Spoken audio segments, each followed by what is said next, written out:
স্বাস্থ্য আর নিউট্রিশন পাবে, শরীরও স্ট্রং হবে, অল্প খেলেই পেট ভরে, ডাইজেশন ঠিক রাখে। MDH সোয়াটিন, আসল প্রোটিন। MDH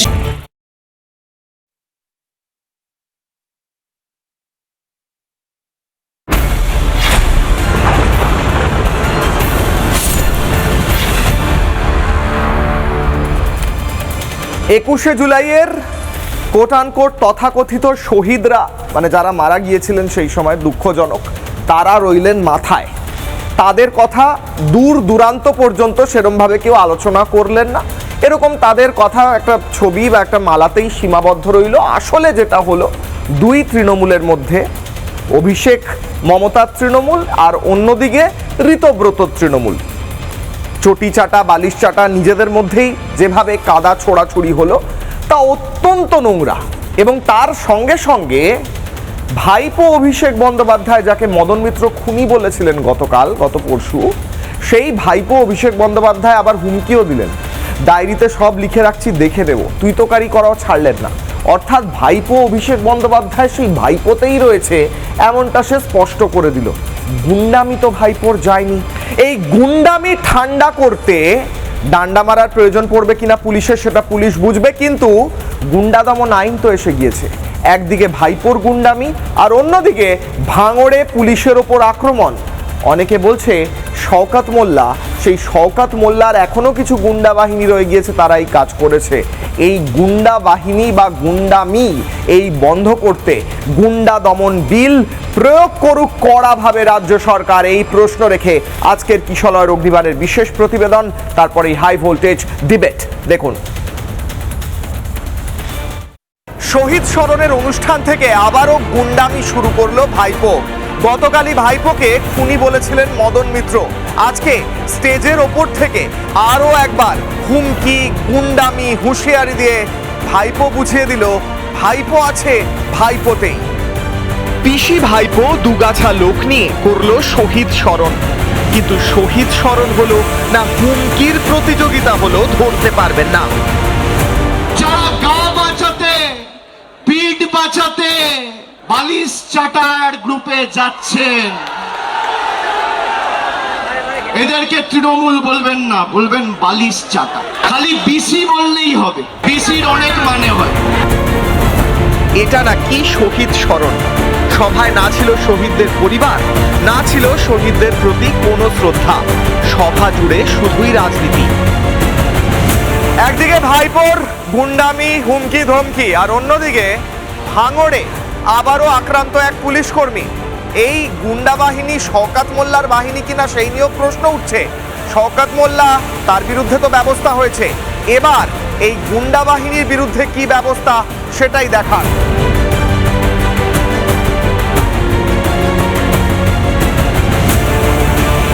একদিকে ভাইপো বড় বড় গালগপ্প দিচ্ছে, আর অন্যদিকে তার চেলারা পুলিশের ওপর হামলা করছে।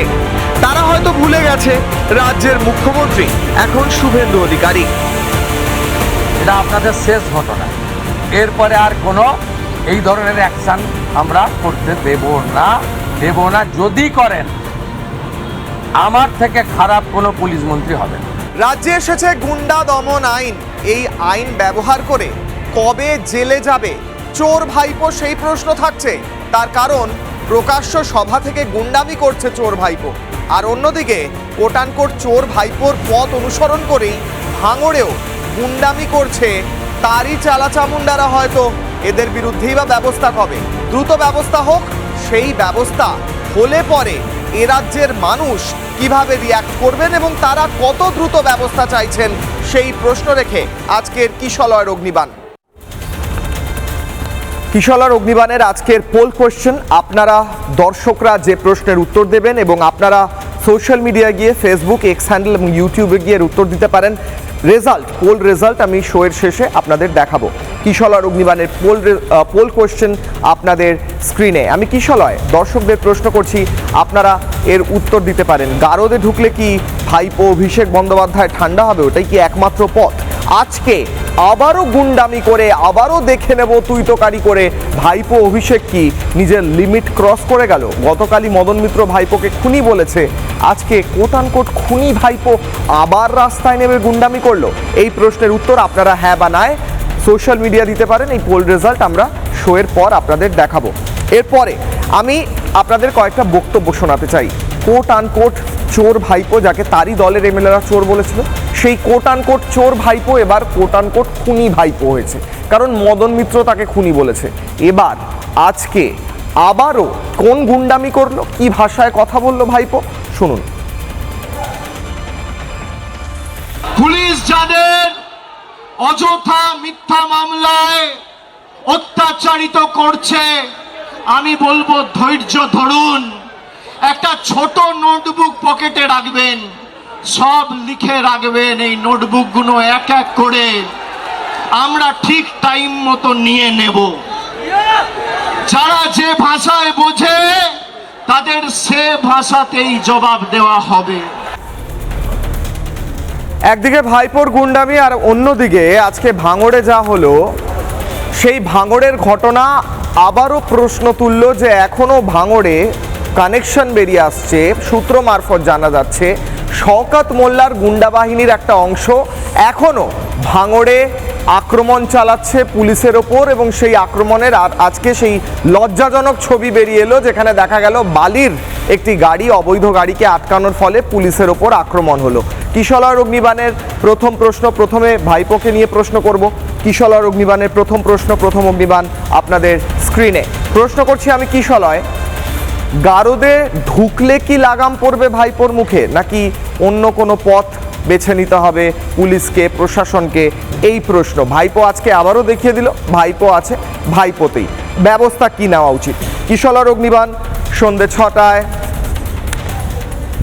বাংলা টেলিভিশনের 1 নম্বর ডিবেট শোতে আজকে যারা উপস্থিত রয়েছেন, টিআরপি নিরিখে বাংলা টেলিভিশনের 1 নম্বর ডিবেট শো কিশলয় অগ্নিবাণে আজকে আমার সঙ্গে যে অতিথিরা রয়েছেন তাদের সঙ্গে পরিচয় করাবো। বঙ্কিম ঘোষ বিজেপি বিধায়ক আমার সঙ্গে রয়েছেন, শাখারব সরকার বিজেপি মুখপাত্র রয়েছেন, মণিশঙ্কর চ্যাটার্জি আইনজীবী আমার সঙ্গে রয়েছেন, ডক্টর শান্তনু সেন প্রাক্তন তৃণমূল সাংসদ রয়েছেন, শুভম ব্যানার্জি সিপিআই নেতা রয়েছেন, নীলাদ্রি ব্যানার্জি রাজনৈতিক বিশ্লেষক রয়েছেন, কাশেম আলী রাষ্ট্রবাদী রাজনৈতিক কর্মী এবং অরিন্দম আচার্য প্রাক্তন পুলিশ কর্তা আমার সঙ্গে রয়েছেন। আমি শুরু করব বঙ্কিম ঘোষকে দিয়ে।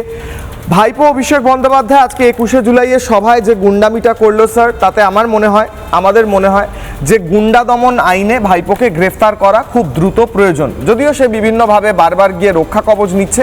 আমি আপনার বক্তব্যটা শুনতে চাইছি স্যার। বঙ্কিম ঘোষ, 30 সেকেন্ডস। দেখুন, তৃণমূল কংগ্রেস এখন তো ডুবন্ত জাহাজ, যখন কোনো কিছু ডুবে যায় তখন সে খড়কুটো ধরে বাঁচার চেষ্টা করে।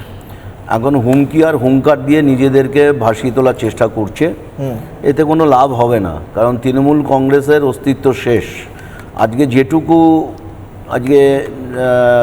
শহীদ দিবসে আজকে যেটুকু জমায়েত করেছে, এটা বামফ্রন্টও প্রথম দিকে এরকম করতো, কিন্তু যত দিন গেছে তত বামফ্রন্টও শূন্যতে চলে গেছে, আর এরা শূন্য নয় মহাশূন্যে চলে যাবে। ফলে এইসব আস্ফালন হুঙ্কার এগুলো বেশি দিন চলে না, নিজেদেরকে বাঁচিয়ে রাখার জন্য চেষ্টা হচ্ছে, অন্য কিছু নয়। নিজেদেরকে বাঁচিয়ে রাখার চেষ্টা বলছেন বঙ্কিমবাবু। আমি বলছি 21শে জুলাইয়ের 4টে সভা হয়েছে আজকে, দিল্লিতে একটা, কলকাতায় 3টে। কংগ্রেস একটা করেছে, ঋতব্রতপন্থী তৃণমূল একটা করেছে, মমতাপন্থী তৃণমূল একটা করেছে। ঋতব্রতপন্থী তৃণমূল এবং মমতা বন্দ্যোপাধ্যায়ের তৃণমূলের সভাগুলো থেকে যে ভাষায় একে অপরকে আক্রমণ করা হয়েছে, তাতে মনে হচ্ছে শহীদ স্মরণ দূরে থাক, কাদা ছোড়াছুড়িটা আগে করে নি, এমনটা অনেক নেতার মধ্যেই দেখা গিয়েছে। তুইতোকারি করা হয়েছে, বিশেষ করে মমতা বন্দ্যোপাধ্যায়ের তৃণমূল বা ভাইপোর তৃণমূল থেকে যে ভাষায় বলা হয়েছে। ভাইপো আজকে আবার বলেছে ডায়েরিতে সব লিখে রাখছি, সব কটাকে দেখে নেব, তোদের দেখে নেব। এই গুন্ডামি এখনো চলছে। এই গুন্ডামি সম্পর্কে আপনি, মানে আমার কথা হচ্ছে গুন্ডামিটা থামানো একটা প্রয়োজন। তো ভাইপোর বিরুদ্ধে এত কেস রয়েছে, সে ভয় পাচ্ছে না, তাকে কি গ্রেফতার করা খুব দ্রুত প্রয়োজন বলে মনে করছেন স্যার? দেখুন, আইনের পথে চলবে এটা তো আমরা বলেই থাকি, কিন্তু এই গুন্ডামি যত বেশি করেছে তত বেশি সরকার থেকে তাদের তাড়াতাড়ি সরতে হয়েছে। আমরা তো আজকে বিধানসভায় আমাদের বাজেট অধিবেশন চলছে, আমি তো দেখে অবাক হয়ে যাচ্ছি তৃণমূলের যে এরকম বিপর্যয়, এরকম হাল হবে দুটো পার্টে বিরোধী দল, একদিকে অল্প কিছু আর একদিকে বেশি। তো আজকে বিধানসভার মধ্যে যখন কোট আনকোট সব বক্তব্য চলছে, একে অপরের বিরুদ্ধে বলছে টলছে, তো তৃণমূল কংগ্রেসের একটা অংশ দেখলাম সরকারের পক্ষে সোয়াল গাইছে এবং বলছে যে সত্যি আমাদের সময় চুরি হয়েছে, দুর্নীতি হয়েছে। তো আমি ওদেরকে বললাম যে দেখুন, এই কথাগুলো যদি আরও 10 বছর আগে থেকে আমরা বলছিলাম, রাজ্যের সাধারণ মানুষ যখন বলছিল, আপনারা যদি একই সঙ্গে সুর মেলাতেন, তাহলে আজকে আপনাদের বিরোধী বেঞ্চে বসতে হতো না, আপনারা সরকারি বেঞ্চেই বসতেন। কিন্তু আজকে সেই কথাগুলোই আপনারা এখানে, যে স্বৈরাচারী শাসন হয়েছে, একজন বিধায়ক তো বললেন এখানে স্বৈরাচারী শাসন হয়েছে, এখানে চুরি হয়েছে, আমরা স্বীকার করছি, আমরা মানছি, কিন্তু আমাদের তো পার্টিটা এখানে আমরা করব। আমরা বললাম কোথায় অসুবিধা, কোথায় আপনাদের করতে অসুবিধা কোথায়? ওরা গণতন্ত্র এইসব তুলছে। কিন্তু আমিও আজকে বলার সময় বলেছিলাম যে কোন গণতন্ত্রের কথা আপনারা বলছেন? তো যে পবিত্র বিধানসভায় বসে আপনারা বিধানসভাকে ভেঙে চুরমার করে দিয়েছিলেন, যে পশ্চিমবঙ্গের মুখ্যমন্ত্রী তিনি বিরোধী নেতার সাথে কথা বলেন না, মুখ ঘুরিয়ে নেন, তো এইখানে কোন ডেমোক্রেসি আপনারা প্রতিষ্ঠিত করেছেন? আজকে বিরোধী বিধায়করা মুখ্যমন্ত্রীর সাথে দেখা করতে গেছে, আমাদেরকে উনি দেখা করেননি আমাদের সাথে। আমাদের ডেভেলপমেন্ট মিটিংয়ে ডিস্ট্রিক্ট লেভেলে মুখ্যমন্ত্রী গেছেন, আমরা নদিয়া দক্ষিণ থেকে 7টা বিধায়ক আমরা ছিলাম, আমরা বারবার প্রতারিত হয়েছি, ওনার সাথে দেখা করতে চেয়েছি আমাদের জেলার ডেভেলপমেন্ট নিয়ে, উনি আমাদের সাথে দেখা করেননি। তার এই যে স্বৈরাচারী শাসন, তার এই যে উদ্ধত্ত দম্ভ, আজকে তৃণমূলকে এই জায়গায় নিয়ে গেল। আর ভাইপোর বয়স, আপনি বলছেন এটা আস্ফালন, শুধুমাত্র এটা আস্ফালন, মানে রেলেভেন্ট হয়ে থাকার চেষ্টা, এগুলো আস্ফালন, নিজেদেরকে চিৎকার চেঁচামেচি করে কর্মীদেরকে অক্সিজেন দিয়ে বাঁচিয়ে রাখার চেষ্টা, কোনো লাভ হবে না, ঠিক কোনো লাভ হবে না। শান্তনু সেন আমার সঙ্গে রয়েছেন, ডক্টর শান্তনু সেনের কাছে যাব। ডক্টর শান্তনু সেন, আজকে 21শে জুলাই 4 জায়গায় পালন হয়েছে, তার মধ্যে 3টে কলকাতায় হয়েছে, দুটোই তৃণমূলের 21শে জুলাই। একটা দুজনেই বলছে আমাদেরটাই আসল 21শে জুলাই। ভাইপো অভিষেক বন্দ্যোপাধ্যায় স্টেজে উঠে আবার আস্ফালন করে নানা কথা বলল সব লিখে রাখছি, তোদেরকে বুঝে নেব, তোদেরকে দেখে নেব।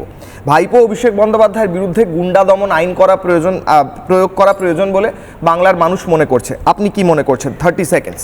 দেখুন, প্রথম কথা আমি বলি যে এই ক্ষমতার দম্ভ, আস্ফালন এবং ঔদ্ধত্য, তার প্রতিফলন কি হতে পারে সেটা মানুষ 4 মে 2026 বুঝিয়ে দিয়েছে। তারপরেও যদি কারোর বিবেক জাগ্রত না হয়, তাহলে আরও অশনি সংকেত অপেক্ষা করছে তার জন্যে। 21শে জুলাই নিয়ে আমি বলি, 1993-এর 21শে জুলাই যখন ঘটনা ঘটে, তখন আমি মেডিকেল স্টুডেন্ট, সেই সময় তো গিয়েছিলাম। 2026-এর 21শে জুলাই একটা স্বতন্ত্র, সেটা 4টে কেন 40টা প্রোগ্রামে হতে পারত। স্বতন্ত্র এই কারণে যে 2026-এর 21শে জুলাইয়ের আগে 2026-এর 20শে জুলাই পর্যন্ত, যতক্ষণ না পর্যন্ত বর্তমান বাংলার মুখ্যমন্ত্রী শুভেন্দু বাবু সেই অপ্রকাশিত রিপোর্ট প্রকাশ করে এটা চোখে আঙুল দিয়ে দেখিয়ে দিয়েছেন যে শহীদদের শুধুমাত্র রাজনৈতিক স্বার্থে ব্যবহার করা হয়েছে, তাদের প্রতি কোনো বিচার করা হয়নি, তাদের পরিবারকে বঞ্চিতই রাখা হয়েছে, আর্থিক দিক থেকে হোক বা অন্য দিক থেকে হোক, তখন আমরা বুঝেছি যে এটা একটা পলিটিক্যাল টুল হিসাবে ব্যবহৃত হয়েছে। এবং যেভাবে গতকাল মুখ্যমন্ত্রী প্রতিশ্রুতি দিয়েছেন যে তার কাছে আবেদন করলে তারা প্রকৃত কমিশনের রিপোর্ট অনুযায়ী তাদেরকে আর্থিক সহযোগিতা করবেন, নিশ্চিত করে একটা সাধুবাদ দিই। এবং আজকেও এই 4টে অনুষ্ঠানের কোনো একটা অনুষ্ঠান থেকে বলা হয়েছে যে মাসে মাসে নাকি তাদের 10,000 টাকা করে দেওয়া হবে, সেটাও যদি হয় সেটাও নিশ্চিত সাধুবাদযোগ্য, তার কারণ প্রকৃত শহীদদের মর্যাদা তাহলে দেওয়া হবে। না না না, শান্তনু স্যার, আজকে আপনি সম্ভবত আপনিও উপস্থিত ছিলেন, আপনি ছিলেন? হ্যাঁ, আমি ছিলাম। আমি তো বললাম আপনাকে যে আমরা তো আমার প্রশ্নের আমার উত্তর একটাই, যে মুখ্যমন্ত্রী গতকাল বলার আগে পর্যন্ত আমি একজন সেই দলের প্রথম দিনের সৈনিক হয়েও আমি জানতাম না যে এইভাবে একটা অপ্রকাশিত রিপোর্ট, যা রিপোর্টে এই ধরনের রেকমেন্ডেশন করা আছে এবং ইনভেস্টিগেশন সহযোগিতা করা হয়নি, তথ্য দেওয়া হয়নি, এবং তিনি সেই ঘটনার অন্যতম অভিযুক্তকে অলঙ্কৃত করে সেখানে তাকে মন্ত্রিত্ব দেওয়া হয়েছিল এবং রেকমেন্ডেশন অনুযায়ী তাদেরকে যে বঞ্চিত করা হয়েছে, আর্থিক সহযোগিতা করা হয়নি বা পাশে দাঁড়ানো হয়নি, এটা শুভেন্দুবাবু বলার আগে পর্যন্ত আমরা জানতাম না। আপনি আপনাদের তো আচ্ছা, বঙ্কিমবাবু গেলেন না, সম্ভবত ঋতব্রতপন্থী তৃণমূলের সভায় আপনি ছিলেন স্যার, তাই নয় কি? আমি আবার আপনাকে বলছি, আমি গতকাল শুভেন্দুবাবুর যে মত, সেই শুভেন্দুবাবুর যে পদক্ষেপ, তাকে আমি সাধুবাদ জানাই। এবং সাধুবাদ জানিয়ে আমাদের যে গঠনমূলক আলোচনা, সেই গঠনমূলক আলোচনার মধ্যে দিয়ে আজকেও সেই মিটিংয়ে যে ডিসকাশন হয়েছে যে 10,000 টাকা করে দেওয়া হবে, সেটাকেও আমি সাধুবাদ জানাই শহীদদের। কারণ সেই শহীদদের আত্মবলিদান কিন্তু ভারতবর্ষের এত মানুষকে ভোটাধিকার প্রয়োগের অধিকার এনে দিয়েছে ভোটার আই কার্ডের মধ্যে দিয়ে। সেটা কিন্তু দলমত নির্বিশেষে সবাই সেই সুযোগটা পায়। সুতরাং প্রত্যেকেই চাইবে সেই শহীদদের যোগ্য মর্যাদা দেওয়া হোক, পরিবারের পাশে দাঁড়ানো। স্যার, আমার একটা প্রশ্ন রয়েছে ছোট্ট। মনীশ গুপ্ত যে এই ভয়ঙ্কর ঘটনা যা ঘটেছিল 21শে জুলাই, তার সঙ্গে যুক্ত ছিলেন বা তার রোল ছিল, এটা তো আগে যথেষ্টই প্রকাশ্যে ছিল, এখন হয়তো ওটা রিপোর্ট হিসেবে আরো বাইরে আসছে। নিশ্চিত করে প্রকাশ্যে ছিল, কিন্তু সেটা যে জাস্টিস চ্যাটার্জির যে কমিশন, সেই কমিশনের যে রিপোর্ট, সেই রিপোর্ট তো প্রাক্তন সরকার বা প্রাক্তন মুখ্যমন্ত্রীর সামনে আনেননি। এবং সেটা যে আনেননি তার কারণ আজকে তো আরো জলের মতো পরিষ্কার হয়ে যাচ্ছে, যখন গতকাল শুভেন্দুবাবু এটা প্রকাশ্যে রিপোর্টটা এনেছেন। এবং যখন এটা গতকাল আমরা জানতে পেরেছি যে হয়তো প্রাক্তন মুখ্যমন্ত্রী নিজে বলে দিয়েছিলেন কমিশনকে, দয়া করে আমাকে ডাকবেন না, কারণ আমাকে ডাকলে আমার বিদ্যুৎ মন্ত্রী ফেসে যাবে, আমি তাকে গার্ড দিতে পারবো না। এই সমস্ত তথ্য তো আমাদের সামনে আমাদের দলের নেতানেত্রীরা সেই সময় তুলে ধরেন। স্যার, মুখ্যমন্ত্রী শুভেন্দু অধিকারী নবান্ন সভাঘরে বক্তব্য রাখছেন, বক্তব্য খানিকটা শুনি, আমরা ফিরবো আলোচনায়। শুভেন্দু অধিকারী। সৌর বিদ্যুতের আলোয় আলোকিত হবে।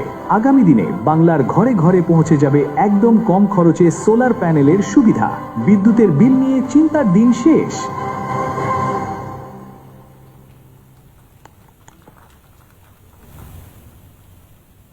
স্যার, উপভোক্তাদের মধ্যে বেশ কয়েকজনকে আমরা ভিসিতে যোগাযোগ স্থাপন করে রেখেছি, যদি স্যার আপনি ইন্টারঅ্যাক্ট করতে চান। স্যার,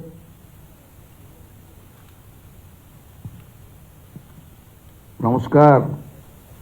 পশ্চিমবঙ্গ সরকারের পক্ষ থেকে সবাইকে অভিনন্দন। মুখ্য সচিব আছেন, আধিকারিকরা আছেন। আমাদের প্রধানমন্ত্রী সূর্যঘর কর্মসূচি একটি পপুলার স্কিম। মাননীয় প্রধানমন্ত্রী নরেন্দ্র মোদীজির নেতৃত্বে গোটা ভারতে এই কর্মসূচি অত্যন্ত পপুলার হয়েছে। সবচেয়ে বেশি সাফল্য এসেছে মহারাষ্ট্রে, 26 লক্ষ।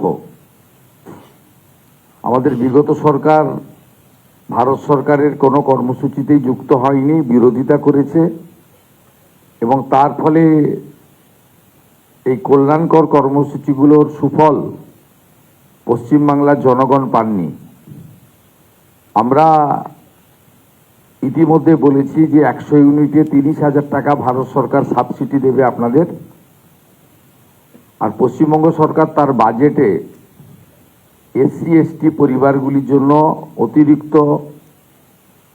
100 ইউনিটের জন্য 5,000 টাকা, অর্থাৎ 300 ইউনিটের জন্য যেখানে ভারত সরকার থেকে 78,000 টাকা পাবেন, বাড়তি 15,000 টাকা এসসি এসটি পরিবারগুলোর জন্য আমরা ঘোষণা করেছি। আমাদের চিন্তাভাবনার মধ্যে আছে যে পরিবারগুলি এই কর্মসূচিতে 100 ইউনিটে মোট 50,000 টাকা লাগে, 30,000 টাকা ভারত সরকারের পক্ষ থেকে পাচ্ছেন, আর এসসি এসটি পরিবারগুলো 5,000 টাকা পাবেন। এসসি এসটি যারা নন তাদেরকে 20,000 টাকা নিজেদেরকে লাগাতে হচ্ছে, আর যারা এসসি এসটি পরিবার তাদের নিজস্ব 15,000 টাকা লাগাতে হচ্ছে। আমরা চিন্তা ভাবনা করছি অতি দ্রুত আর্থিকভাবে যারা পিছিয়ে আছেন তাদের জন্য আমরা অতিরিক্ত রাজ্য সরকারের পক্ষ থেকে কিছু আর্থিক সহযোগিতা দেওয়ার ব্যাপারে আমাদের খুব ইতিবাচক চিন্তাভাবনা চলছে। অর্থ প্রধান সচিব মহোদয়, মুখ্য সচিব মহোদয় এই বিষয়ে অতি দ্রুত একটি সিদ্ধান্ত উপনীত হয়ে ক্যাবিনেটকে জানাবেন বা আমাকে জানাবেন। আমাদের এবারে প্রথম এই কর্মসূচিতে যুক্ত হওয়ার ফলে আমাদের 1 লক্ষ ইউনিট ভারত সরকারের পক্ষ থেকে দেওয়া হয়েছে, করতে হবে মার্চ 31 মার্চ 2027-এর মধ্যে।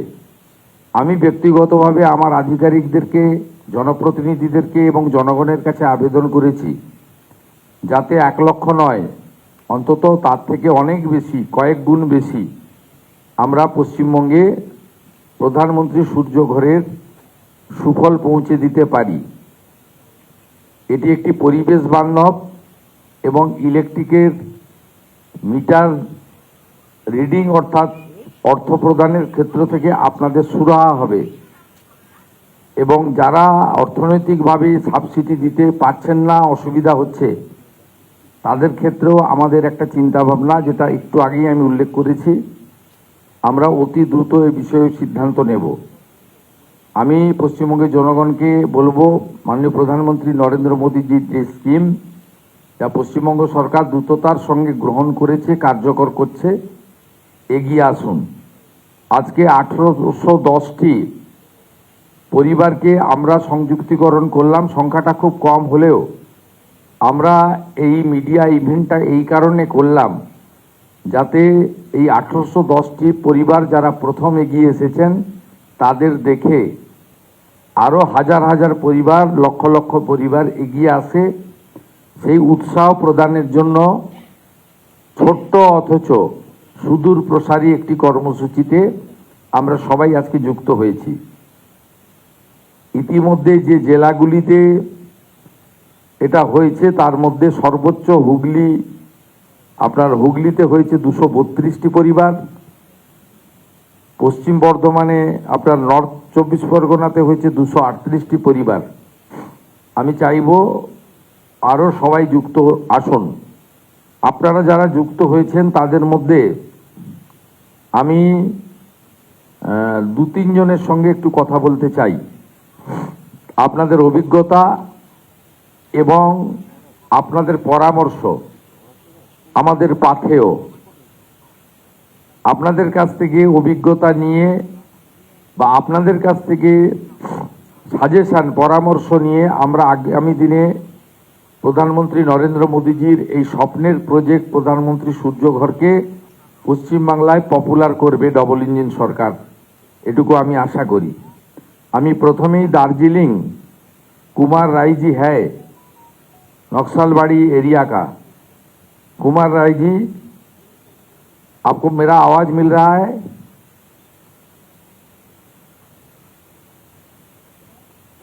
कुमार राय जी को जोड़िए ना।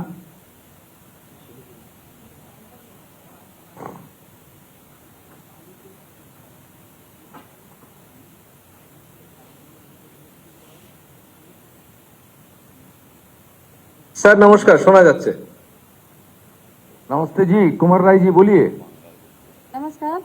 हाँ सर। दीदी बोलिए। सर्वप्रथम तो माननीय मुख्यमंत्री नमस्कार नमस्ते।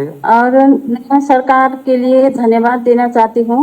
मैं सिलीगुड़ी दार्जिलिंग से हूँ और मेरा ये घर में सोलर सिस्टम चालू है अभी। ये सोलर सिस्टम लगाने से बहुत अच्छा लग रहा है हम लोग को कि अच्छे से बेनिफिट भी मिल रहा है और विद्युत केंद्र से भी हम लोग को अनेक विद्युत का ये हम लोग का रीडिंग अनेक कम थे और अच्छे से हम लोग को ये मिल रहा है। अब अपने एरिया में सबको बोलिए इसमें जुड़ने के लिए। हाँ, ये सब लगाने के लिए हम हमारा एरिया में सबको बोलेंगे। ये इसका सिस्टम से बहुत अच्छा लग रहा है। मेरा सिस्टम लगाने में कोई दिक्कत भी नहीं आया और 1.5 महीना के अंदर में हम लोग का सब सिस्टम चालू हो गया। अभी कोई दिक्कत नहीं आ रहा है। इसमें से बहुत अच्छा सिस्टम चालू हो रहा है सर। दीदी नमस्ते। नमस्ते। नमस्कार सर। मालदा থেকে পলাশ যাদব।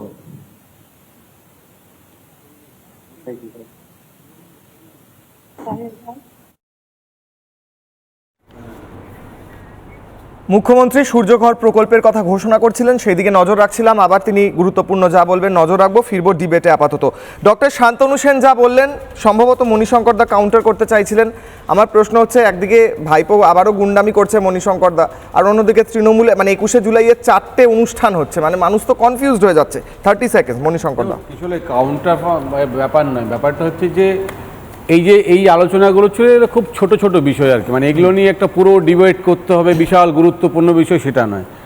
রাজনীতি যারা করেন, আমি ট্রু সেন্সে অনেক রাজনীতিবিদদের সঙ্গে তো মিশে দেখেছি। যেমন আমি একটা ডানপন্থী ঘরানার একটা সমর্থক হলেও আমাকে দেখলেই বিমান বোসকে প্রণাম করতে ইচ্ছে করে, যে তিনি কতদিন থেকে একরকমভাবে একটা রাজনীতির সঙ্গে আছেন। এরা হচ্ছে রাজনীতিবিদ। এরকম অনেককে দেখেছি। আমি লাস্টে বলছি আমাদের কুমুদ ভট্টাচার্য, তুমি হয়তো নাম শোনোনি, মানে সোমেন মিত্র, কুমুদ ভট্টাচার্য, এদের সঙ্গে যারা ছিলেন প্রণাম করতে ইচ্ছে করে, কারণ ভাবেই না। আমি বলছি তো সেই রকমভাবে আমি বলছি রাজনীতির যারা ট্রু সেন্সের লোক হয় তারা কোনো সময় এই ধরনের কথাগুলো বলে। যেমন শান্তনুদা বলছিলেন যে অনেক কিছু অজানা আছে তার, এতদিন থেকেও অজানা, আবার দেখবেন হয়তো এমন কিছু জানা ব্যাপার আছে সেগুলো আবার বলবে এইগুলো তো সুরা হওয়া উচিত। শুভেন্দু অধিকারের ধন্যবাদ জানাবেন না কেন? তিনি একজন মুখ্যমন্ত্রী, সে তো ধন্যবাদ জানানোর অধিকার শান্তনুদার যেমন আছে, আমারও আছে, এই প্যানেলের সবারই অধিকার আছে। ভালো কাজ করলে তো ভালো কাজের জন্য ধন্যবাদ নিশ্চয়ই জানাবো। কিন্তু ধন্যবাদ জানানোটা যদি একটা তার মধ্যে একটা মোটিভ থাকে, তার মধ্যে একটা ইন্টেনশন থাকে, তখন মনে হয় যে না এগুলো কিন্তু রাজনীতির পক্ষে খুব একটা সুখকর নয়। ফলে আমি দেখুন বিজেপি জিতেছে বা তৃণমূল হেরেছে, আপনি বিশ্বাস করুন বা নাই করুন, এইগুলোর দিক দিয়ে একটা ইটস এ গেম, কেউ হারবে কেউ জিতবে, 21শে জুলাই মঞ্চ থেকে গুন্ডামি কেউ হবে, জিতবে কেউ হারবে। এখন গুন্ডার ডেফিনিশনটা কি চলে, তোমাকে যখন সবাইকে তোদেরকে নাম লিখে রাখছি, এগুলো কি ভাষা? তুমি যখন এত জোর দিয়ে গুন্ডা দমন আইন বা গুন্ডা বলবে, বলতে দাও, অপর যে তৃণমূল তাদেরকে বিসি বলবে, তোমাকে তাহলে গুন্ডার ডেফিনিশনটা জানতে হবে, গুন্ডা দমন আইনে কোন ক্লজে এটা এফেক্ট হচ্ছে সেটা জানতে হবে। তুমি চোর ভাইপো সারাক্ষণ বলে যাও, ভাই সংবিধানে তোমাকে হয়তো অধিকার দিয়েছে, আমার জানা নেই চোর ভাইপো চোর ভাই। দেখুন অভিষেক ব্যানার্জি সম্পর্কে আমি যতদিন মানে আমি বলছি রাজনীতির সঙ্গে যুক্ত, মানে কোনোদিন অভিষেকের আমি একদিনও নাম করিনি, কিন্তু আমি বলছি অভিষেক ব্যানার্জি যেভাবে তিনি নিজেকে ডিফেন্ড করছে আজ পর্যন্ত দেখাতে পারেননি। আজকে গুন্ডা দমন আইন ছাড়া ওর কোনো আইন ছিল না, মানে কোনো দোষ করেনি। আর ব্যাপারটা হচ্ছে গুন্ডা দমন আইনে তৃণমূল ছেড়ে চলে গেল। আমি একটা ব্রেকিং নিউজ দিচ্ছি, এরপর আপনার কাছে আসি। আমি ব্রেকিং নিউজ দিচ্ছি, 21-এর মঞ্চে মমতা এবং কল্যাণের লড়াই হয়ে গেছে, এটা দেখে নিন, এই ব্রেকিংটা দেখে নিন। 21-এর মঞ্চে মমতা এবং কল্যাণের কথা কাটাকাটি, মঞ্চের ওপরেই দুজনের কথা কাটাকাটি, কল্যাণের বক্তব্যের মাঝেই বাধা মমতার বাধায় তেলে বেগুনে কল্যাণ ব্যানার্জি, মঞ্চ ছাড়লেন অগ্নি শর্মা কল্যাণও গেল মনে হচ্ছে, কল্যাণ ব্যানার্জিও টাটা বাই বাই হয়ে গেলেন মনে হচ্ছে মমতা বন্দ্যোপাধ্যায় তৃণমূল থেকে। বলার জন্য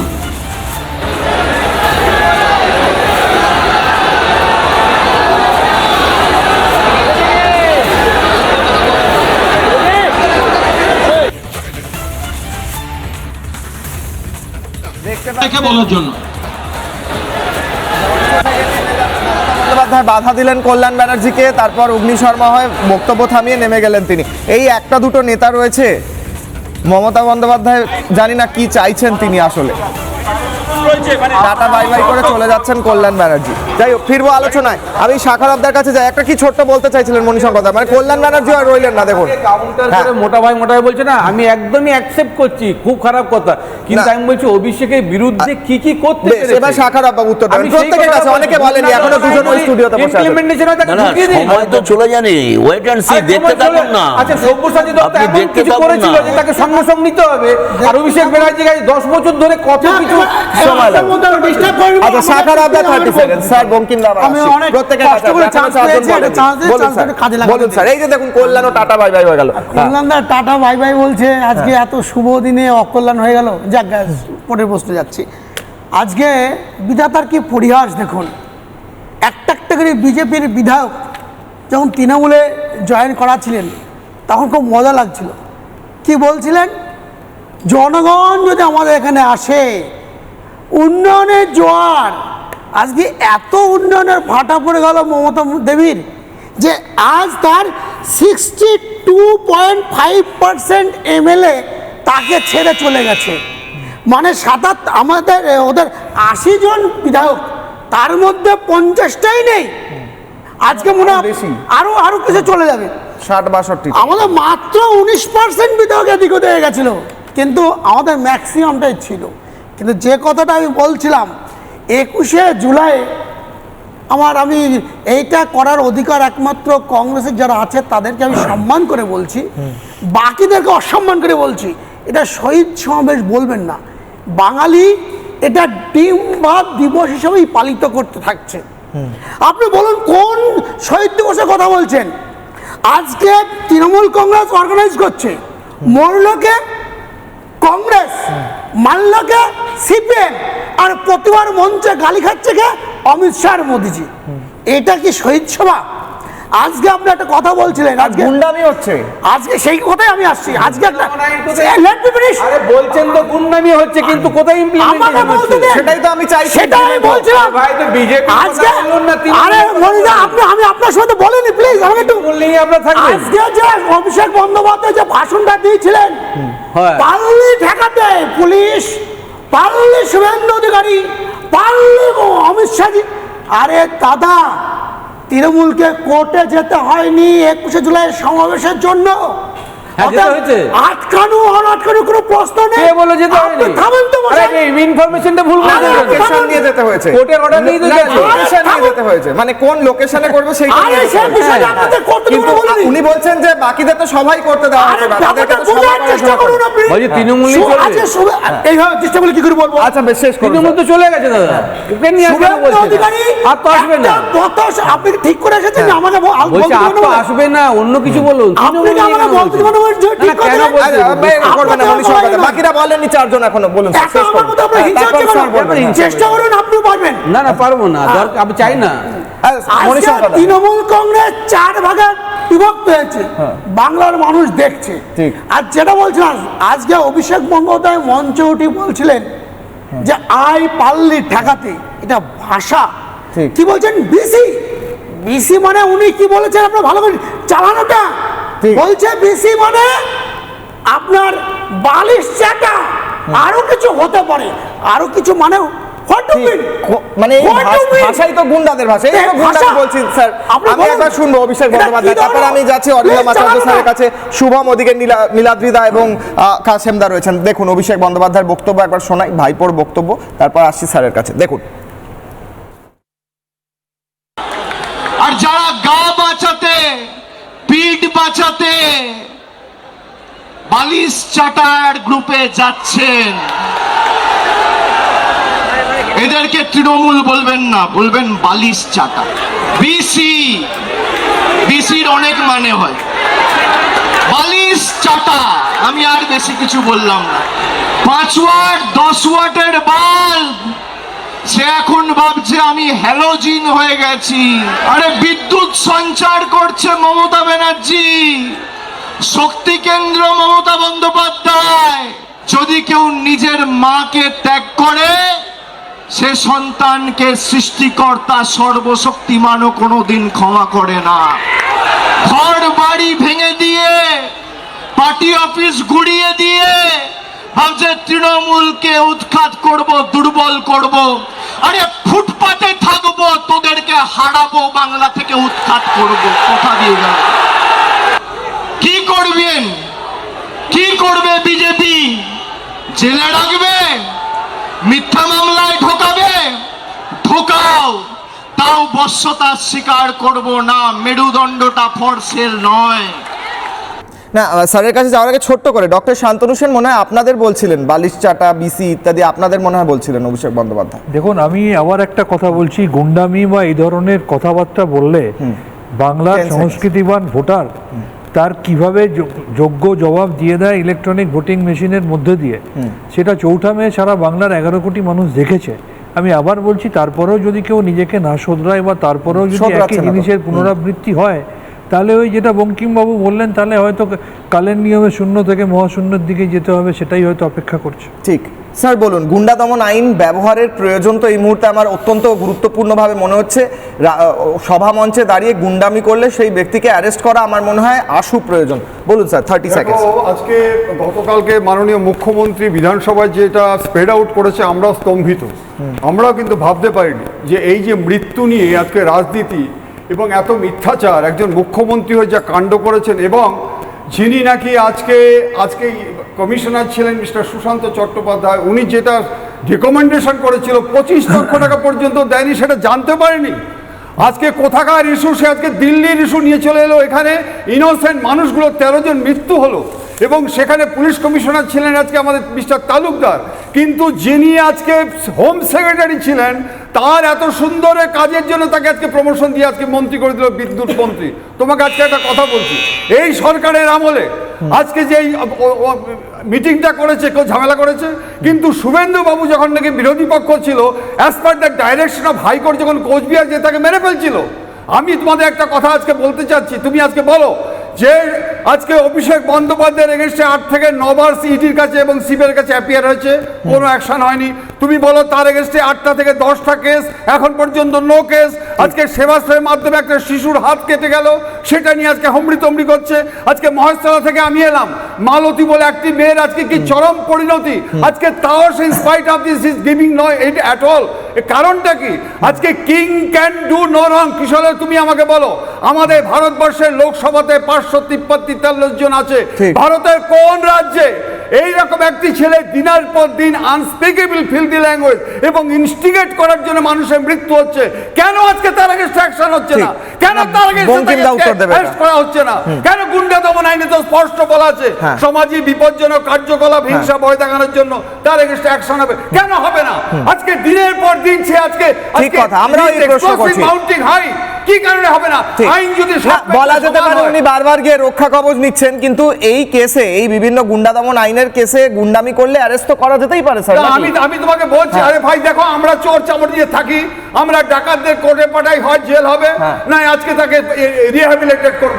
কিন্তু একজন এমপি যে লোকসভায় আইন প্রণয়ন করে আমতলা, সে কি করে বলতে পারে? সে কি করে ঘটনা ঘটে?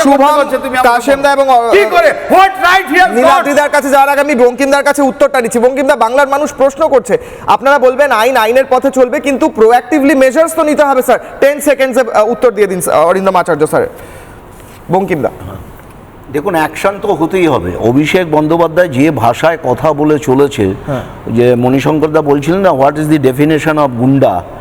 গুন্ডা যারা রকবাজে বসে দেখে নেবো তুই তুকারি করে, তারাই তো গুন্ডা। তো উনি তো গুন্ডার মতন কথাবার্তা বলছেন, আপনারা দেখছেন না কি ভাষায় কথা বলছেন। এর আগে আমরা দেখলাম শুভেন্দু অধিকারীর বাড়ির কাছে গিয়ে সভা করে বলছে নিয়ে আয় তোর বাপকে, নিয়ে আয় তোর বাপকে। এটা একটা মানে উচ্চ পদস্থ সিনিয়র পলিটিশিয়ান এই কথা বলতে পারে? অ্যাকচুয়ালি মমতা ব্যানার্জির দল তৈরি করার পেছনে অনেক ত্যাগ ছিল, কিন্তু অভিষেকের তো ছিল না, যার জন্যই তো দলের আজকে এই হাল হলো। যারা সিনিয়র মোস্ট লিডার, যারা পার্টিটাকে তৈরি করলেন মমতা ব্যানার্জির সঙ্গে থেকে, আজকে তাদের দলে কোনো গুরুত্ব নেই, অভিষেকের গুরুত্ব এই জায়গায়। আজকে কল্যাণও টাটা বাই বাই হয়ে গেলেন, আজকে কল্যাণও টাটা বাই হয়ে গেল। হারাধনের 10টি, আজকেও সেটা চলে গেল, আর কদিন পরে কটা থাকবে আমরা জানি না। কুণাল রয়েছেন এখন, আমি যাই শুভমের কাছে। শুভম, আমার প্রশ্ন হচ্ছে, আজকে আরো একটি ঘটনা ঘটেছে, একবার আমি সেই ভিজুয়ালটা দেখিয়ে নিচ্ছি। ভাঙড়ে একটি বালির গাড়িকে পুলিশ আটকায় এবং সেই বালির গাড়িটি আনলোডিং করছিল বেআইনিভাবে। আটকানোর পর পুলিশের ওপর অ্যাটাক হয়, পুলিশের একজন পুলিশ কর্মীকে আক্রমণের মুখে পড়তে হয়, এবং তার পরিপ্রেক্ষিতে স্পষ্ট হচ্ছে যে ভাঙড়ে এখনও দুষ্কৃতী এলিমেন্ট রয়েছে। একদিকে অভিষেক বন্দ্যোপাধ্যায়, সেই ভিজুয়ালটা চলছে আমার সঙ্গে, যেখানে পুলিশের ওপর অ্যাটাকের ভিজুয়ালটা রয়েছে। শুভম এবং কাশেমদা এবং নীলাদ্রিদা, আমি পরপর যাচ্ছি। আমার প্রশ্ন হচ্ছে, একদিকে অভিষেক বন্দ্যোপাধ্যায় সভা মঞ্চ থেকে 21শে জুলাইয়ে শহীদ স্মরণ থেকে বলছেন যে দেখে নেবো, বুঝে নেবো, তোদের সব কটাকে বুঝে নেবো, নাম লিখে রাখছি। আরেকদিকে অ্যাটাক হচ্ছে। তোমরা মনে করছো কি, দাবি করছো কি, গুন্ডা দমন আইনের দ্রুত প্রয়োগ করে এদেরকে গ্রেফতার করা হোক, অভিষেক বন্দ্যোপাধ্যায়কে গ্রেফতার করা হোক? বলুন স্যার। শুভম, ভোটের আগে অভিষেক বন্দ্যোপাধ্যায় বারবার হুমকি দিয়েছে, বিজেপির ইলেকশন কমিশন কোনো ব্যবস্থা নেয়নি। ভোটের পরে এখনো অবধি উনি হুমকি দিয়ে যাচ্ছেন, বিজেপির পুলিশ এখনো অবধি কোনো ব্যবস্থা নেননি। আমরা বলছি, অবিভক্ত তৃণমূলে যারা যারা দুর্নীতিগ্রস্ত চোর ছিল, এই বলার সময় এরকম করবেন না, যারা যারা চোর ছিল তাদের প্রত্যেকের বিরুদ্ধে অলরেডি যে এক্সিস্টিং আইন, পুরনো আইন, তা দিয়েই তাদের বিরুদ্ধে ব্যবস্থা নেওয়া যায়, গ্রেপ্তার করা যায়। সেটা কেন করা হলো না? এর জন্য গুন্ডা দমন বিল ব্যবহার করতে লাগে না। আর দ্বিতীয় কথা হচ্ছে, গুন্ডা দমন বিল নিয়ে যারা যারা উৎসাহ বা উল্লাস প্রকাশ করছে তাদের জন্য বলতে চাই, ব্রিটিশদের রাওলাট আইনের সাথে এই আইনের ছত্রে ছত্রে মিল আছে, এবং 1919 সালের মার্চ মাসে ব্রিটিশরা রাওলাট আইন নিয়ে আসার পরে কয়েক মাসের মধ্যে তার প্রভাবে জালিয়ানওয়ালাবাগ হত্যাকাণ্ড ঘটেছিল। জনসমর্থন নিয়ে সেটা ব্রিটিশদের আইনের সঙ্গে তুলনা করছে, ছত্রে ছত্রে মিল আছে, আইনটা পড়লে ছত্রে ছত্রে মিল আছে। আমি শেষ করিনি, আমি বলছি, যারা যারা উৎসাহ প্রকাশ করছে তাদের এটা মাথায় রাখা উচিত। আপনি ব্রিটিশ আইনের সাথে বলছেন কেন? দুটো লাইন শেষ করতে হবে। আমি বলছি, যারা যারা উল্লাস প্রকাশ করছে তাদের মাথায় রাখা উচিত, এই রাওলাট আইনের ফলে ব্রিটিশদের হাতে যে ক্ষমতা দেওয়া হয়েছিল তার ফল হচ্ছে জালিয়ানওয়ালাবাগ হত্যাকাণ্ড। আর আজকে সেই আইন আজকে এই বিজেপি সরকার বিরোধী কণ্ঠস্বর রোধ করার জন্য ব্যবহার করতে চাইছে। অভিষেক বন্দ্যোপাধ্যায়কে গুন্ডা দমন আইনে ধরার দরকার নেই। অভিষেক বন্দ্যোপাধ্যায় তৃণমূল নেতাদের এরা বিরোধী হিসেবে ধরছেই না। সময়ের সাথে সংগতিপূর্ণ ব্যবস্থা নিতে হবে, যুব আন্দোলন সময়ের সাথে সংগতিপূর্ণ ব্যবস্থা নিতে হবে। আজকে একটা যখন গোটা বাংলা আর সরকার যখন আইন আনে, তখন আপনারা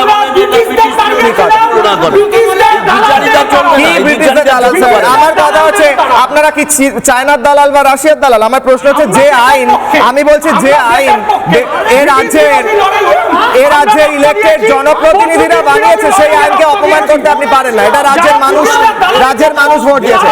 নীলাদ্রিদা ব্যাস হলো। আমি নীলাদ্রিদার কাছে যাব। অডিও ডাউন, নীলাদ্রিদার অডিও আপ। 30 সেকেন্ড নীলাদ্রিদা। আসি স্যার নীলাদ্রিদা। অত্যন্ত লজ্জা এবং দুঃখের দিন 1993 সালে আজকের দিনে সিপিএম এর নেতৃত্বে যে সরকার, তার পুলিশের গুলিতে 13 জন যুব কংগ্রেস কর্মী মারা গেছিল। আর আজকে আপনার স্টুডিওয়ে বসে একদিকে এই সিপিআই বাম সরকারের শরিক দল, তার যে প্রতিনিধি সে বলছে যে অভিষেক গুন্ডা, কিন্তু গুন্ডা দমন আইনটা ঠিক নয়, অর্থাৎ গুন্ডা দমন আইন থাকবে না, অভিষেক গুন্ডামি করে যাবে, আমরা অভিষেকের বিরোধিতা করবো আর আইনেরও বিরোধিতা করব। এটা পরোক্ষে গুন্ডামির সমর্থন। দ্বিতীয় কথা বলি, আজ অভিষেক বন্দ্যোপাধ্যায়ের বক্তব্যে বামেদের বিরুদ্ধে একটা শব্দ নেই মমতা বন্দ্যোপাধ্যায়ের বক্তব্যে। তাহলে কি একটা আনঅফিশিয়াল সেটিং হয়ে গেছে শুভমদের সাথে মমতা অভিষেকের? উনি বলেন, উনি আপনার বেলা বলেননি না, উনি আপনার টাইমের বেশি। শহীদ একজন শহীদকেও মমতা বন্দ্যোপাধ্যায়ের এই তৃণমূলের মঞ্চে দেখতে পেলাম না। নাকি বিজেপি বিরোধী? চতুর্থত বলি, সেই কমিশনের রিপোর্ট যে না দিলে কি করা হবে? করেননি, তার 21শে জুলাই পালন করার কোন নৈতিক অধিকার নেই। আর সিপিআই সেই নেত্রীর বিটিং হয়ে আজকে রিপাবলিকে আছে, তারা গুন্ডাগিরিকে সমর্থন করছে, গুন্ডা দমন আইনের বিরোধিতা করে। হ্যাঁ নীলাদ্রিদা, আমার প্রশ্ন হচ্ছে, অভিষেক বন্দ্যোপাধ্যায় মঞ্চ থেকে এখনো দাঁড়িয়ে বলছেন সবাইকে বুঝে নেব, দেখে নেব, এর বিরুদ্ধে গুন্ডা দমন আইন ব্যবহার করা যাবে না? গুন্ডা দমন আইনটা বাজে হয়ে গেল, অভিষেক বন্দ্যোপাধ্যায় ভালো। আমি বারবার বলেছি কৃষ্ণদয় যে অভিষেকের এই রাজনীতিবিদ হওয়াটা একটা মুখোশ, আদতে একটা দুষ্কৃতি। এই দুষ্কৃতি যে ভাষায় কথা বলে সে ভাষায় অভিষেক কথা বলে, স্বাভাবিক সেটা। এখন এর বিরুদ্ধে যদি গুন্ডা দমন আইন অ্যাপ্লাই না করা হয়, যার বিরোধিতা করছে শুভম, তাহলে কার বিরুদ্ধে করা হবে? গুন্ডা দমন আইন তো করা হয়েছে তৃণমূল হবে প্রকৃত বিরোধী আন্দোলনের উপর। যদি গ্রেফতার না করা হয় তাহলে এই আইনের প্রয়োজন কি? আর শুভম তোমাদের বিরুদ্ধে এটা ব্যবহার হবে না, আপনি নিশ্চিন্ত। অভিষেকের পক্ষে সিপিআই বলছে বাম আর তৃণমূলের যে জোট, একই কয়েনের দুই পার, যে বাম আর তৃণমূল। তো বাম যদি বাম হয়, তৃণমূলগুলোই এখন বিজেপি স্পন্সর, তৃণমূল সব বিজেপি স্পন্সর। দুষ্কৃতির পক্ষে বাম আর বামেরাই দুষ্কৃতি। কিন্তু তৃণমূলের মানে একজন সমর্থক, একজন প্রাক্তন সাংসদ বসে আছে শুভম, তারা উত্তর দেবে এটা। আমি যাই কাসেমদার কাছে যাই। কাসেমদা 30 সেকেন্ড, আপনার বক্তব্য। বন থেকে জানোয়ারকে তুলে জানানো যায়, কিন্তু জানোয়ারের মন থেকে বন ভোলানো যায় না। এই নটোরিয়াস ক্রিমিনাল, তোলাবাজ, সিন্ডিকেটের মালিক, কাটমানিখোর, সে রকের মোস্তানদের মতো 6 প্যাক বডি নিয়ে এমন ভাব দেখাচ্ছেন যেন হাঁটু কেঁপে যাচ্ছে। বাংলার মানুষ অনেক দিন আগে এদের পরিত্যাগ করেছে, তাই আজকে বাংলার মানুষ 3টে সার্কাস দেখলো। একদিকে বালিশবাদীদের, অন্যদিকে মমতাবাদীদের, মধ্যিখানে কংগ্রেসীদের, আবার আমরা দেখতে পেলাম না আজকের পাগলু ড্যান্স। তাই তৃণমূল কংগ্রেস আর ফিরছে না, তৃণমূল কংগ্রেস ফিরবে না, বাংলার মানুষ সিদ্ধান্ত নিয়ে ফেলেছে। যেদিন আপনি দেখবেন সালমান খান বিয়ে করেছে, সেদিন আপনি অবাক হবেন না। কংগ্রেসের পাপ্পু রাহুল গান্ধী যদি বিয়ে করে ফেলেন, আপনি অবাক হবেন না। অনুপম খেরের টাকে যদি চুল উঠে যায়, নতুন করে চুল গজায়, সেদিন আপনি অবাক হবেন যে পশ্চিমবাংলায় তৃণমূল ফিরছে। তৃণমূল কংগ্রেস ফিরবে না, তৃণমূল কংগ্রেস আর আসবে না। তৃণমূল কংগ্রেস একটা জীবনাস্ত্র, তৃণমূল কংগ্রেস ধুকধুক করছে, তৃণমূল কংগ্রেস বিভিন্নভাবে বিভক্ত। বেশ, আমি প্রত্যেকের কাছে আবার আসি। কাসেমদা আবার আসছি, আমার কাছে 4 মিনিট সময় আছে, আমি 30 সেকেন্ড করে প্রত্যেকে দেওয়ার চেষ্টা করছি, হিসেবে মনে হয় হচ্ছে না সেটা। যাই হোক, অগ্নিবাণ, দ্বিতীয় অগ্নিবাণ নিয়ে আমি প্রত্যেকের কাছে আসছি। আমার দ্বিতীয় প্রশ্ন, দ্বিতীয় অগ্নিবাণ বঙ্কিম স্যারকে দিয়ে শুরু করব উত্তর। আমি প্রত্যেকের কাছে যাওয়ার চেষ্টা করছি কনক্লুডিং কমেন্ট নেওয়ার জন্য। দ্বিতীয় প্রশ্ন, দ্বিতীয় অগ্নিবাণ আপনাদের স্ক্রিনে। আমি কিশলয় প্রশ্ন করছি, গুন্ডা দমন আইনের প্রয়োগে নির্মূল হবে গুন্ডামি? এটা কাজে লাগবে? তাহলে কেন ব্যবহার করা হচ্ছে না দ্রুত? ভাইপোকে দিয়ে শুরু করা হোক। 30 সেকেন্ড, বলুন বঙ্কিম স্যার। আইনটার শব্দ পাশ হয়েছে, সেটাকে ইমপ্লিমেন্ট করতে একটু সময় লাগবে, কিন্তু যারা অতীতে গুন্ডামি করেছে তারা আইনটা প্রয়োগ হওয়ার পরে বুঝতে পারবে যেটা কোন আইন লাগু হলো, তারপরে গুন্ডামিটা কমবে। এখনও তো আইনটা সেইভাবে কার্যকরী হয়নি, একটু ওয়েট করুন, দেখুন। আজকে অভিষেক বন্দ্যোপাধ্যায়ের মতন একজন রাজনীতিবিদ যে ভাষায় কথা বলছে, এটা কখনো আশা করা যায় না। একটা মানুষ যখন হেরে যায়, সে তখন ঘরে বসে মূল্যায়ন করে আমি হারলাম কেন।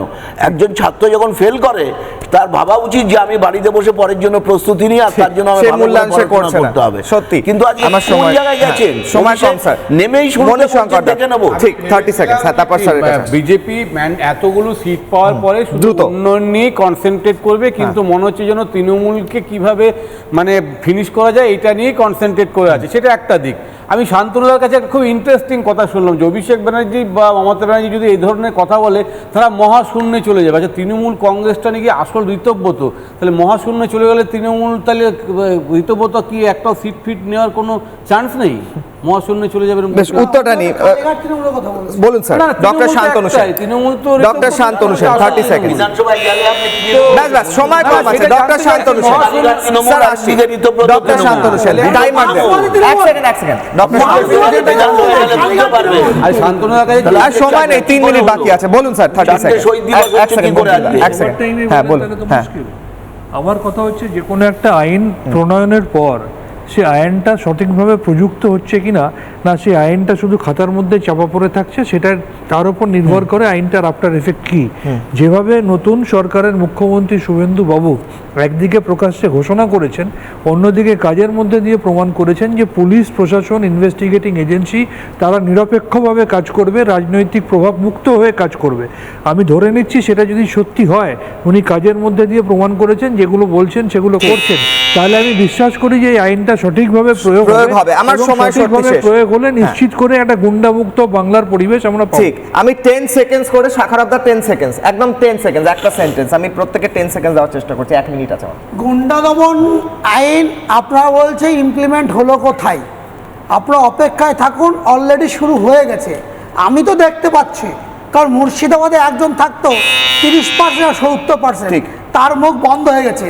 পরশু দিনকে দেখবেন ভাইপোর মুখ বন্ধ হয়ে যাবে। 10 সেকেন্ড স্যার, বলুন। অরিন্দম স্যার, প্রথম কথা হচ্ছে কি, ইমপ্লিমেন্টেশন ল ইন টাইমে যদি না করা হয়, গুন্ডা দমন আইনটা ভীষণ প্রয়োজন ছিল। কিন্তু তোমাকে আমি বলি, এই আইন আসার আগে আমাদের নজরুল ইসলাম অ্যাকশন নেয়নি, আজকে আমাদের পঙ্কজ দত্ত অ্যাকশন নেয়নি, আমরা অ্যাকশন নেয়নি, আমাদেরকে গুন্ডা দমন কম করেছে। একদম 10 সেকেন্ড। আমরা তো জানি 3টে তৃণমূল ছিল, কালীঘাট তৃণমূল, ঋত তৃণমূল এবং এনসিপিআই তৃণমূল। আজকে শুনলাম বিজেপির নেতা বলছেন 4টে তৃণমূল। তাহলে 4 নম্বর তৃণমূল বলতে কি উনি তৃণমূল থেকে বিজেপিতে ঢুকে যাওয়া তৃণমূলকে আক্রমণ করলেন? মানে কি শুভেন্দু অধিকারীকে উনি আক্রমণ করলেন? সময় শেষ। নীলাদ্রিদা একটা সেন্টেন্স, কাশেমদা একটা সেন্টেন্স, একটা সেন্টেন্স। নীলাদ্রিদা, ওই চতুর্থ তৃণমূল হচ্ছে বামেরা, যারা পরোক্ষে গুন্ডা দমন আইনের বিরোধিতা করে গুন্ডাদের সমর্থন করছে। আর গুন্ডা দমন আইন তখনই আমি বুঝবো যে আছে যখন অভিষেক বন্দ্যোপাধ্যায় গ্রেপ্তার হবে, নাহলে এই আইনের কাশেমদা একদম লাস্ট সেন্টেন্স। 5 সেকেন্ড দিন। নোটোরিয়াস ক্রিমিনাল ভাইপোকে নিয়ে একটা ছন্দ। ভাইপো, তুমি যাচ্ছ ভুলে, তোমার পিঠি অস্ত্র চলে, করছো তুমি বড় ভুল, মাইক পেলে দিচ্ছ গুল, রাজ্যে এখন আইনের শাসন, দিচ্ছ তুমি হুমকি বাটন, বাড়াবাড়ি করলে সমন, এবার হবে গুন্ডা দমন, তাই এবার হবে গুন্ডা দমন না ঠিকানা তোমার। সেখানে শেষ করতে হচ্ছে। কাসেমদা কবিতা বলে শেষ করলেন যে এবার হবে গুন্ডা দমন। আমরা অপেক্ষায় আছি, গুন্ডা দমন আইনটা এসে গিয়েছে, ব্যবহার হোক। এবং কোট আনকোট চোর ভাইপো, যাকে গতকাল মদন মিত্র খুনি ভাইপো বলেছেন, আজকে সে গুন্ডামি করে আবার গুন্ডা ভাইপো হয়েছে, তাকে জেলে পাঠানো হোক, ব্যবস্থা করা হোক। সেই জেলে পাঠানোর সরকার করুক, সেটা এই দাবি রেখে শেষ করছি। ছোট্ট বিরতির পর ফিরছি, দেখতে থাকুন রিপাবলিক বাংলা। MDH দম আলু, ডাল তড়কা এবং মাশরুম মশলা। MDH দিয়ে রান্না খাবার হবে মজাদার। MDH আপনাকে সর্বদা নতুন স্বাদ দিতে প্রতিবদ্ধ।